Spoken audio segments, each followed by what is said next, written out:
ఆగ్నేషియాలో యుద్ధ మేఘాలు కమ్ముకున్నాయి. Cambodia, Thailand పరస్పర దాడులకు దిగాయి. ఈ రెండు దేశాల మధ్య ఉన్న సరిహద్దు వివాదంతో రెండు దేశాలు కాల్పులు జరుపుకుంటున్నాయి. ప్రాసత్తా మియోన్తోమ్ ఆలయం సమీపంలో రెండు దేశాల సైనికులు భారీ కాల్పులు జరిపారు. ఈ ఘటనలో 9 మంది పౌరులు మృతి చెందగా 14 మందికి గాయాలయ్యాయి. ఇరు దేశాల మధ్య 817 కిలోమీటర్ల సరిహద్దు ఉండగా 1907లో ఫ్రెంచ్ వలస పాలన సమయంలో రూపొందించిన మ్యాప్ల కారణంగా వివాదం కొనసాగుతోంది.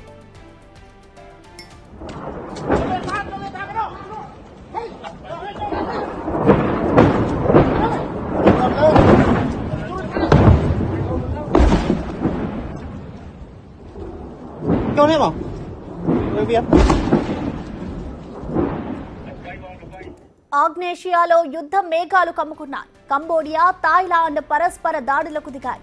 ఈ రెండు దేశాల మధ్య ఉన్న సరిహద్దు వివాదంతో రెండు దేశాలు కాల్పులు జరుపుకుంటున్నాయి. ప్రాసత్తా ముయేన్తోమ్ ఆలయం సమీపంలో రెండు దేశాల సైనికులు భారీ కాల్పులు జరిపారు. ఈ ఘటనలో 9 మంది పౌరులు మృతి చెందగా 14 మందికి గాయాలయ్యాయి.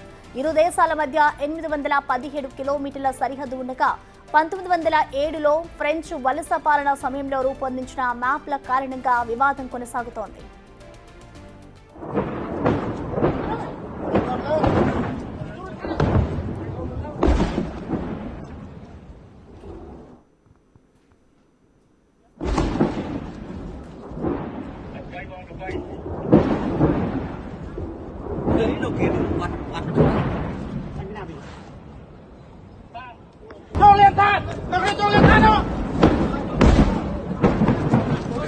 ఆగ్నేషియాలో యుద్ధ మేఘాలు కమ్ముకున్నాయి. కంబోడియా, థాయిలాండ్ మధ్య పరస్పర దాడులకు దిగాయని చెప్పుకోవాలి.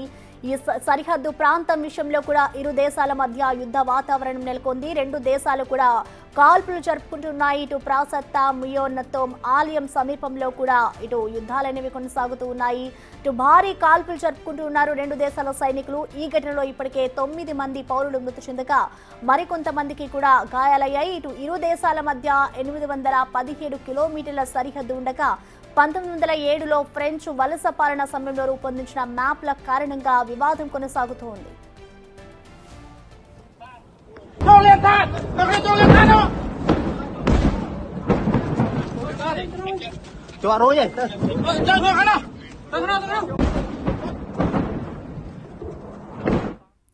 ఆగ్నేషియాలో యుద్ధ మేఘాలైతే కమ్ముకున్నాయి. కంబోడియా, థాయిలాండ్ పరస్పర దాడులకైతే దిగాయి. దీనికి సంబంధించిన పూర్తి డీటెయిల్స్ మా ఎగ్జిక్యూటివ్ ఎడిటర్ అశోక్ లైవ్ లో అందించే సిద్ధంగా ఉన్నారు.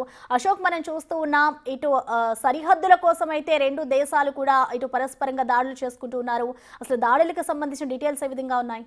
ప్రపంచమంతా కూడా యుద్ధం అలారం అనేది మోగుతోంది. ఇప్పటికే రష్యా, ఉక్రెయిన్ మధ్య యుద్ధం చూసాము. రీసెంట్ గా పాలస్తీనా అండ్ ఇజ్రాయెల్ మధ్య గాజా నలిగిపోతోంది. మధ్యలో ఇజ్రాయెల్ కి ఇరాన్ కి మధ్య కూడా యుద్ధం జరిగింది. సరే, అమెరికా జోక్యంతో అది కొంత కంట్రోల్ అయింది. తాజాగా ఇవన్నీ మర్చిపోక ముందే మరో కొత్త ప్రమాదం థాయిలాండ్ అండ్ కాంబోడియా, ఈ రెండు చిన్న దేశాల మధ్య, రెండు ఏషియన్ కంట్రీస్ మధ్య ఇప్పుడు ఈ రకమైన యుద్ధం జరగటం చాలా ఒక భయంకరమైన పరిణామాలకు దారితీస్తుందేమో అనిపిస్తుంది. ఇది కేవలం 4 ఎకరాల భూమి కోసం ప్రస్తుతం థాయిలాండ్ అండ్ కాంబోడియా రెండు యుద్ధానికి తలపడుతూ ఉన్నాయి. ఈ వివాదం చాలా ఏళ్ల నుంచి కూడా ఉంది. పర్టికులర్ గా ఒక హిందూ దేవాలయం గురించి కాంబోడియా అండ్ థాయిలాండ్ రెండు కూడా కొట్టుకుంటున్నది, యుద్ధం చేసుకుంటున్నది ఒక హిందూ దేవాలయం గురించి. అంటే నిజంగా ఆశ్చర్యం కలుగుతూ ఉంటుంది. హిందూ దేవాలయం అంటే కేవలం ఇండియాలో మాత్రమే అనుకుంటాం, కానీ కాంబోడియాలో ఉన్న హిందూ టెంపుల్స్, విష్ణు టెంపుల్స్ కానీ, శివ టెంపుల్స్ కానీ, ఇవన్నీ ప్రపంచంలో మరి ఎక్కడా లేవు. అంత పెద్ద టెంపుల్స్, అంత హిస్టారికల్ టెంపుల్స్ కాంబోడియాలో ఉన్నాయి. అట్లాగే థాయిలాండ్ లో కూడా హిందూ టెంపుల్స్ ఉన్నాయి. ఇక్కడ ఈ రెండు దేశాల సరిహద్దులో ఉన్న హిందూ దేవాలయం ప్రెస్ విహేర్, దాని పేరు ప్రెస్ విహేర్ అంటారు. సో ఈ టెంపుల్ అనేది ఎవరి పరిధిలోకి వస్తుంది? ఇది శివాలయం. పర్టికులర్ గా అది కూడా సూర్యవర్మన్ రాజు దీన్ని నిర్మించారు. అది కూడా మన చోళరాజు వారసుడు అని చెప్తూ ఉంటారు. ఖమేర్ రాజ్య వంశస్థుడు సూర్యవర్మన్ 11వ శతాబ్దంలో ఈ టెంపుల్ ని నిర్మించారు. తర్వాత దాన్ని శివుడికి అంకితం ఇచ్చారు. ఈ టెంపుల్ ఎవరి పరిధిలోకి వస్తుంది? దేశాల విభజన జరిగినప్పుడు ఇది కాంబోడియా మాది అని క్లెయిమ్ చేసుకుంది, కానీ థాయిలాండ్ ఇది మా కిందకు వస్తుందని చెప్పింది. ఆ తర్వాత కోర్టుకి ఎక్కింది. అంతర్జాతీయ కోర్టులో దీని మీద వివాదం జరిగిన తర్వాత ఈ ప్రెహ్విహే టెంపుల్ అనేది ఒక కొండ మీద ఉంటుంది. 530 మీటర్ల ఎత్తున ఉన్న కొండ మీద ఉంటుంది. ఈ టెంపుల్ కాంబోడియా కిందకు వస్తుందని కోర్టు తీర్పిచ్చింది. కానీ ఆ టెంపుల్ కింద ఉన్న కొండ కింద దిగువన ఉన్న 4 ఎకరాల ఎవరి కింద వస్తుంది అనేది ఇంతవరకు తేల్చలేకపోయారు. ఈ నేపథ్యంలోనే ఈ 4 ఎకరాల భూమి కోసం, టెంపుల్ పరిధిలో ఉన్న 4 ఎకరాల భూమి కోసం కాంబోడియా, థాయిలాండ్ రెండు కూడా కొట్టుకుంటూ ఉన్నాయి. ఇవాళ మిసైల్స్ దాడులు చేసుకుంటున్నాయి. దాదాపు 25 మంది చనిపోయారు. ఇటు థాయిలాండ్ లో కానీ, కాంబోడియాలో కానీ ఇంకా దాడులు, క్షిపణుల దాడులు కొనసాగుతూనే ఉన్నాయి. దీనికి తోడు 2025 జూలై 24న అంటే ఈ 24వ తేదీన ఇక్కడ 2 సరిహద్దుల్లో కూడా ఈ ఫైరింగ్, అంటే ఇవాళ జరిగిన ఈ ఫైరింగ్ లో మొత్తం 25 మంది చనిపోయారు. ఒక థాయిలాండ్ లోనే 14 మంది చనిపోయినట్టుగా దీనికి తెలుస్తోంది. సో ఇదేంటి అంటే థాయిలాండ్ తమ రాయబారిని, కాంబోడియాలో ఉన్న తమ రాయబారిని 2 రోజుల క్రితం ఉపసంహరించుకుంది. ఇమీడియట్ గా థాయిలాండ్ కి వచ్చేయాలని కూడా ఆదేశాలు జారీ చేసింది. అప్పుడే కొంత క్లారిటీ వచ్చింది. 2 దేశాలు యుద్ధానికి సిద్ధమవుతున్నాయన్న అంశం. ఎక్కడ కూడా వీళ్ళిద్దరి మధ్య సయోధ్యకు తెచ్చే ప్రయత్నం భారత్ లాంటి పొరుగు దేశం, పక్క దేశాలు జోక్యం చేసుకుంటే తప్ప యుద్ధ మేఘాలు ఆగే క్రమం ఎక్కడ కూడా కనిపించట్లేదు. ఎవరు కూడా తగ్గట్లేదు. ఎట్టి పరిస్థితుల్లో భూమిని ప్రస్తుతానికి విహేర్ ఆలయాన్ని కానీ, ఆలయం చుట్టుపక్కల ఉన్న 4 ఎకరాల భూమిని మేము వదిలిపోయి ఉండేది లేదని కాంబోడియా దేశం ఇప్పటికే తేల్చి చెప్పింది. అది ఎట్టి పరిస్థితుల్లో అది మాకు కావాల్సింది, ఇది మాదేనంటూ థాయిలాండ్ కూడా దాన్ని వదులుకోవడానికి సిద్ధంగా లేదు. ఈ నేపథ్యంలోనే రెండింటి మధ్య కూడా ఈ యుద్ధం అనేది కొనసాగుతోంది. ఈ రెండు ఇందాక నేను చెప్పినట్టుగా ఇప్పుడు ఏదైతే ఈ టెంపుల్ ఉందో, ప్రహ్విహేర్ అనే టెంపుల్, ఖమేర్ రాజు వంశస్థుడైన సూర్యవర్మన్ 1, సూర్యవర్మన్ 2 వీళ్ళిద్దరు కూడా నిర్మించారు. ప్రపంచంలో ఉన్న అత్యద్భుతమైన టెంపుల్స్ లో ఇదొకటి. యునెస్కో వరల్డ్ హెరిటేజ్ సైట్ గా కూడా 2008లో దీని గురించి గుర్తించారు. ఇప్పుడు ఈ టెంపుల్ విషయంలోనే 2 దేశాలు కొట్టుకునే పరిస్థితి వస్తుంది. ఎంటైర్ వివాదం ఇందాక నేను చెప్పినట్టుగా 1962 నుంచి కూడా 1962లో అంతర్జాతీయ న్యాయస్థానంలోకి 2 దేశాల సరిహద్దు వివాదం అనేది వెళ్ళడం జరిగింది. సో టెంపుల్ కాంబోడియా కింద ఇవ్వాలని అంతర్జాతీయ కోర్టు కూడా ఆ రోజు ఆదేశాలు ఇచ్చింది. కానీ ఆదేశాలు ఇప్పటి వరకు కూడా ఇంప్లిమెంట్ కావట్లేదు. అలాగే దాని చుట్టుపక్కల ఉన్న 4.6 చదరపు కిలోమీటర్ల భూమి, ఈ భూమి మాదంటే మాదని 2 దేశాలు కూడా కొట్టుకునే ప్రయత్నాలు మనకు కనిపిస్తున్నాయి. ఇక దీనికి తోడు ఈ సరిహద్దుల ప్రాంతంలో ల్యాండ్ మైన్స్ ని పెట్టారు. కాంబోడియా కావాలని ఆ టెంపుల్ పరిసరాల్లోకి థాయిలాండ్ సైన్యం రాకుండా ఆ చుట్టుపక్కల ప్రాంతం మొత్తం కూడా ల్యాండ్ మైన్స్ అమర్చారు అనేది థాయిలాండ్ చేస్తున్న మరొక ఆరోపణ.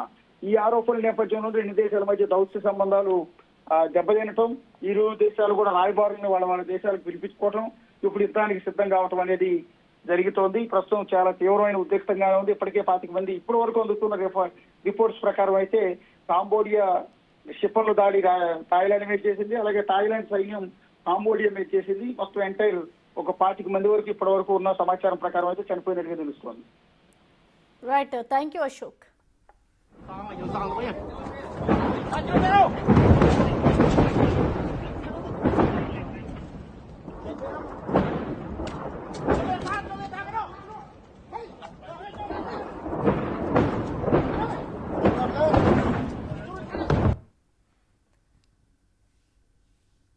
ఇక ప్రస్తుతం మనం చూసుకోవచ్చు, కంబోడియా థాయిలాండ్ మధ్య అయితే పరస్పర దాడులు కొనసాగుతూ ఉన్నాయి. దానికి సంబంధించిన విజువల్స్ మనం చూసుకోవచ్చు. ఒక్కసారిగా 2 దేశాలు కూడా ఇటు యుద్ధ వాతావరణం నెలకొందని చెప్పుకోవాలి. సరిహద్దు ప్రాంతం విషయంలో 2 దేశాల మధ్య యుద్ధం కొనసాగుతోంది. అలాగే ఈ యుద్ధంలో దాదాపు ఇప్పటికే 7 మంది చనిపోయినట్లుగా కూడా తెలుస్తుంది. మరికొంతమందికి కూడా గాయాలయ్యాయి. ఇటు పరస్పరం కూడా ఒకరికి మించి ఒకరు దాడులు చేసుకున్న పరిస్థితి అయితే అక్కడ కనిపిస్తోంది. ఆగ్నేషియాలో ఒక్కసారిగా యుద్ధ మేఘాలు కమ్ముకున్నాయి. ఇటు కంబోడియా థాయిలాండ్ మధ్య కూడా పరస్పర దాడులు కొనసాగుతూ ఉన్నాయి. ఈ 2 దేశాల మధ్య ఉన్న సరిహద్దు వివాదంతో ఇప్పుడు 2 దేశాలు అయితే కాల్పులు జరుపుకుంటూ ఉన్నాయి. ఇటు ప్రాసత్తా మియోన్తోమ్ ఆలియాన్ కి సంబంధించి కూడా ఇటు యుద్ధాలు కొనసాగుతున్నాయని చెప్పుకోవాలి. సో యుద్ధాలకి సంబంధించి కూడా అంటే గతంలో ఎప్పుడైతే 1907లో ఫ్రెంచ్ వలస పాలన సమయంలో రూపొందించిన మ్యాప్ల కారణంగానే ఈ వివాదం కొనసాగుతుంది అంటూ కూడా తెలుస్తోంది. ప్రస్తుతం మనం చూసుకోవచ్చు, ఇటు 2 దేశాల మధ్య 817 కిలోమీటర్ల సరిహద్దు ఉండగా దానికి సంబంధించి కూడా ఇప్పుడు 2 దేశాలు కూడా ఇటు యుద్ధాలు చేసుకుంటూ ఉన్నాయి. ఒకరి మీద ఒకరు విరుచుకుపడుతూ ఉన్నారు. సరిహద్దు ప్రాంతానికి సంబంధించి కూడా అక్కడ యుద్ధాలు కొనసాగుతూ ఉన్నాయి.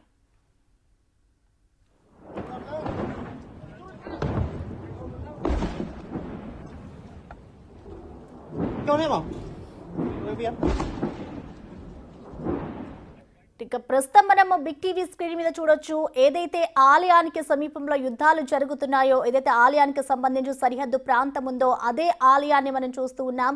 ఈ ఆలయాల్లో సరిహద్దు ప్రాంతం ఉన్న కారణంగానే ఇరు దేశాల మధ్య కూడా యుద్ధం కొనసాగుతూ ఉంది. ఇటు ఒకరి మీద ఒకరైతే విరుచుకు పడుతూ ఉన్నారు. సరిహద్దు ప్రాంతం విషయంలో కూడా మొత్తానికి థాయిలాండ్ అలాగే ఇరు దేశాల మధ్య కూడా యుద్ధాలు జరుగుతూ ఉన్నాయి. కంబోడియా థాయిలాండ్ మధ్య ఇటు ఆగ్నేషియాలో మొత్తానికి యుద్ధ మేఘాలు కమ్ముకున్నాయని చెప్పుకోవాలి. ప్రస్తుతం మనం చూసుకోవచ్చు అక్కడ యుద్ధాలు ఇంకా కంటిన్యూ అవుతూనే ఉన్నాయి. పరస్పరం దాడులు చేసుకుంటూ ఉన్నారు. ఆ ఆలయానికి సంబంధించి అంటే గతంలో 1907లో ఏదైతే మ్యాప్ ఆధారంగా తమకు చెందిన ఏదైతే బార్డర్ ఉంటుందో అది మా ఆధీనంలోనే ఉంది అంటూ కూడా ఒకరి మీద ఒకరు ఇటు కాల్పులు జరుపుకుంటూ ఉన్నారు. సరిహద్దు ప్రాంతానికి సంబంధించి కూడా ఒక ఆలయానికి సంబంధించి ఇక్కడ ఆ విషయంలో గొడవ జరిగినట్లు కూడా తెలుస్తోంది. ప్రాసౌట్ టౌమా ప్రాంతం ఆలయానికి సంబంధించిన దాంట్లో అయితే ఈ యుద్ధ వాతావరణం కనిపిస్తోంది.